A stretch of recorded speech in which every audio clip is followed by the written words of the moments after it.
Channel की सभी updates पाने के लिए सब्सक्राइब करें और प्रेस करें बेल आइकॉन।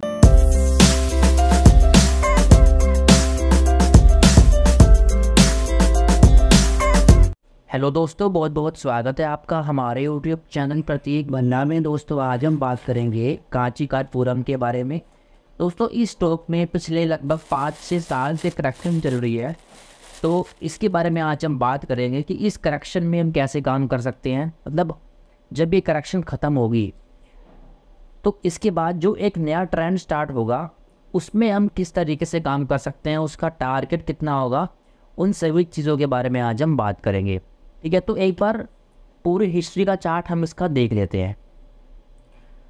तो इसकी जो वेव स्टार्ट हुई थी वो यहाँ से स्टार्ट हुई थी। ठीक है, ये वेव बनाता हुआ ऊपर ऊपर जा रहा था और फिर ये करेक्शन इसने हमें दी, फिर ये ऊपर गया, फिर दोबारा से इसने ये करेक्शन हमें दी। ठीक है, तो अब नियो वेव के हिसाब से मैं आपको इसमें लेबलिंग मार्क करके दिखाता हूँ पहले। ठीक है, उस लेबलिंग को फिर मैं आपको बताऊँगा अच्छे से।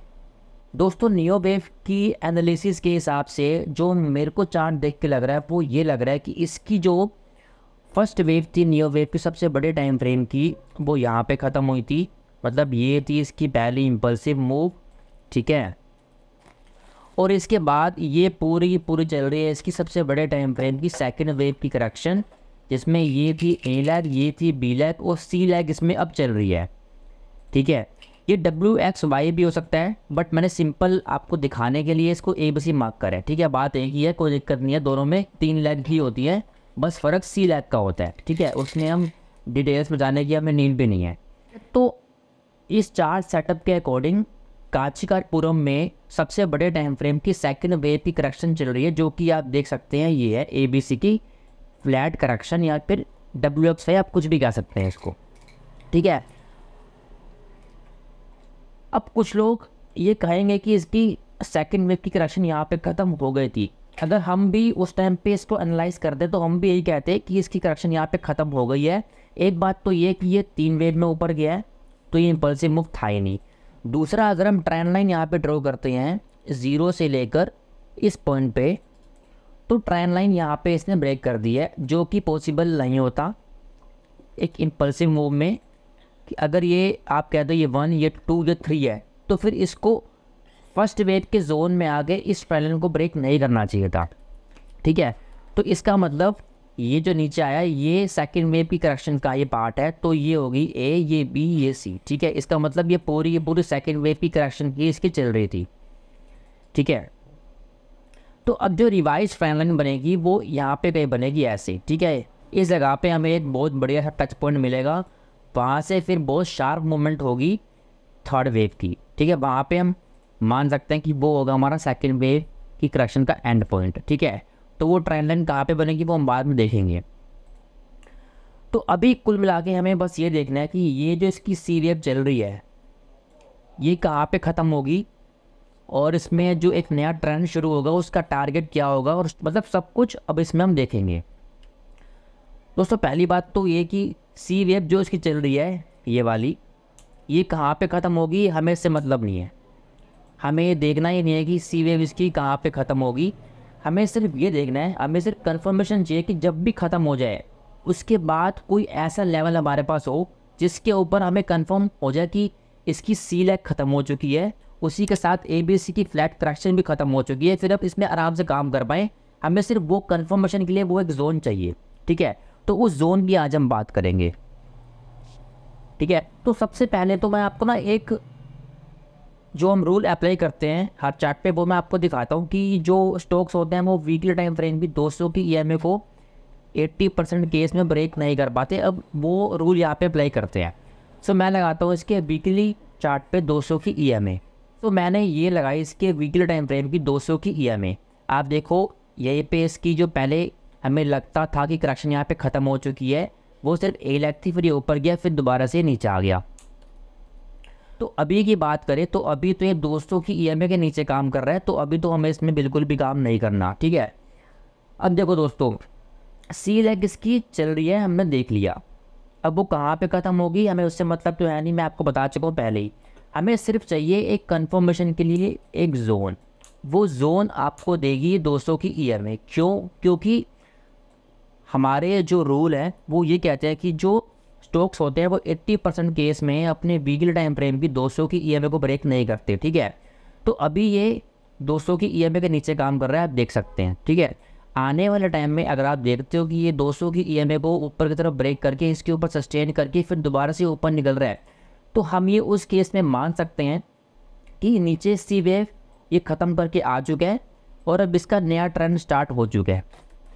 एक चीज़ तो ये है, ठीक है, पहली कन्फर्मेशन तो ये है कि जब 200 की ईएमए को ब्रेक करके अच्छे से ऊपर सस्टेन करेगा तो उस केस में हम मान सकते हैं कि इसकी करेक्शन ख़त्म हो चुकी है और अब ये फाइनल अपने थर्ड वेव में ऊपर शुरू हो चुका है, ठीक है। 200 की ईएमए के साथ एक मैं आपको इसमें जोन का एरिया देता हूँ।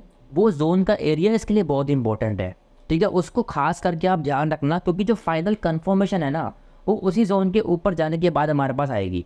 वो जोन का एरिया कौन सा है, अब मैं आपको वो दिखाता हूँ दोस्तों। वो जोन का एरिया है इसका ये वाला, इसकी रेंज है 510 से लेकर 560 के बीच की रेंज। दोस्तों ये जोन इसके लिए बहुत इंपॉर्टेंट है, क्योंकि आप देखो यहीं पे इसी जोन पे इसको सपोर्ट मिला, फिर यहाँ पे इसको रेजिस्टेंस मिला और यहाँ पे कहीं ना कहीं थोड़ा बहुत इसको यहाँ पे रेजिस्टेंस दोबारा से मिल रहा है। प्लस जो प्रीवियस हाई रेजिस्टेंस था जहाँ पे फर्स्ट वेव ख़त्म हुई थी वो इसी जोन के आसपास ख़त्म हुई थी। तो ये जोन बहुत इंपॉर्टेंट है हमारे लिए, ठीक है। और ये जोन है 510 से लेकर 560 के बीच का जोन, और अभी प्राइस चल रहा है इसका 450 रुपीज़ के आसपास। तो वहीं पे 200 की ईएमए आ रही है, थोड़ा सा ऊपर उसके ये जोन आ रहा है। तो अल्टीमेटली हमें क्या करना है, अभी हमें स्टॉक में काम नहीं करना, सिर्फ आप ये अपने माइंड में ये लेके चलो कि इसकी सेकंड वेव की करेक्शन कभी भी ख़त्म हो सकती है। हम वेट करेंगे कंफर्मेशन का, और कंफर्मेशन आएगी जब ये इस जोन को अच्छे से ब्रेक करके इसके ऊपर सस्टेन करेगा। सिर्फ और सिर्फ उसी कंडीशन में हम इसमें काम करेंगे, ठीक है। और उस केस में हम मान कर चल लेंगे कि इसकी ABC की फ्लैट करेक्शन ख़त्म हो चुकी है और अब नया ट्रेंड इसका थर्ड वेव की और इसका एक नया ट्रेंड जो कि थर्ड वेव है वो स्टार्ट हो चुकी है, ठीक है। अब दोस्तों उस केस में जो थर्ड वेव का टारगेट होगा वो क्या होगा, अब थोड़ा बहुत वो देख लेते हैं। तो जो चार्ट सेटअप इसका बना हुआ है, इस चार्ट सेटअप के हिसाब से जो इसका ब्रेकआउट आएगा इस जोन के ऊपर, मतलब 560 के ऊपर जो इसका ब्रेकआउट आएगा उसके ऊपर आप ये मान के चलो कि ये कम से कम स्टॉक 3 से 5 गुना का रिटर्न आपको ईजिली देने वाला है। मतलब 1500 से लेकर 2500 के बीच में आराम से आपको ये रिटर्न देगा। उसको फिर हम राइड करेंगे कि कहाँ तक वो ऊपर जाता है। और जो स्टॉप लॉस का एरिया रहेगा वो रहेगा नीचे का जो भी लो मार के आएगा वो जो कि है 350 रुपीज़ के आसपास मोटा मोटा। और जैसे जैसे फिर ये हायर लॉस बना के ऊपर जाता रहेगा वैसे वैसे हम अपने ट्रेलिंग स्टॉप लॉस को भी ऊपर करते रहेंगे, ठीक है। तो कुल मिला के इसमें कहानी क्या है मैं आपको समराइज़ कर देता हूँ। कांची कारपुरम मेरे हिसाब से अपनी सेकंड वेव की करेक्शन में चल रहा है, और सेकंड वेव की करेक्शन कहाँ पे खत्म होगी वो अभी एक्जैक्टली हमें नहीं पता। मोटा मोटा आप ये मान के चलो कि जब भी वो खत्म होगी उसके लिए मैंने आपको इन जोन का एरिया दे दिया है 510 से लेकर 560 का। मतलब 560 के नीचे हमें इसमें काम नहीं करना, 560 के ऊपर जब भी ये आगे सस्टेन करता है उस केस में हम इसमें काम कर सकते हैं, ठीक है। उस केस पे हम ये मानेंगे कि सेकंड वेव की करेक्शन इसकी ख़त्म हो चुकी है और अब ये अपनी थर्ड वेव में एंटर कर चुके हैं।